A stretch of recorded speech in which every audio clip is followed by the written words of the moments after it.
Sinurpresa ni Mika de la Cruz ang netizens at masayang ibinalita nito ang nangyaring kasalan sa pagitan nila ng kanyang nobyo na si Nash Aguas. Sila ay ikinasal ngayong araw, May 18, 2024.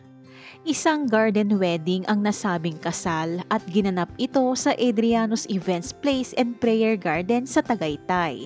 Isang IG post ang ibinahagi ni Mika sa kanyang social media accounts kung saan makikita siya habang naglalakad sa aisles. Naroon at makikita ang kanyang mga magulang na naghihintay sa kanya upang iabot ang kamay ng groom na si Nash Aguas. Sa caption ng larawan, mababasa ang mga katagang, "Walking towards my God-sent, my love, and my forever." Maraming fans at kapwa-artista ng newlywed ang kaagad nagpapatid ng kasiyahan sa bagong yugto na ito ng buhay nila. Binaha ang bagong kasal ng mga congratulatory messages.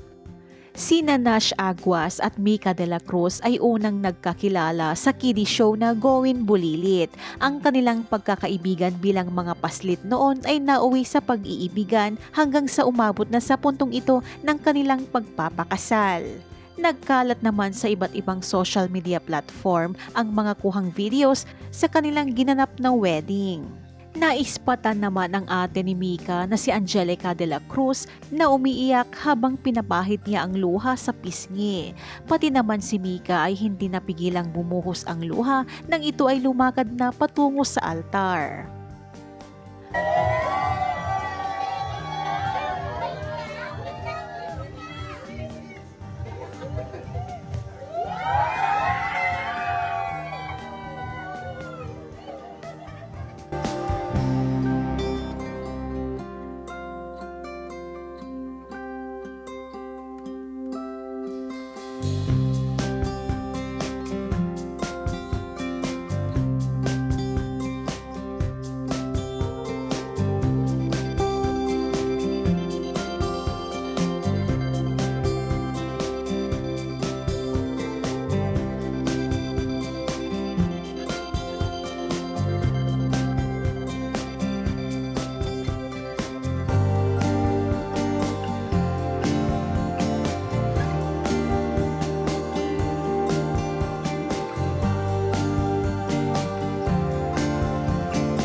Ano naman ang masasabi mo dito? Ibahagi ang iyong komento.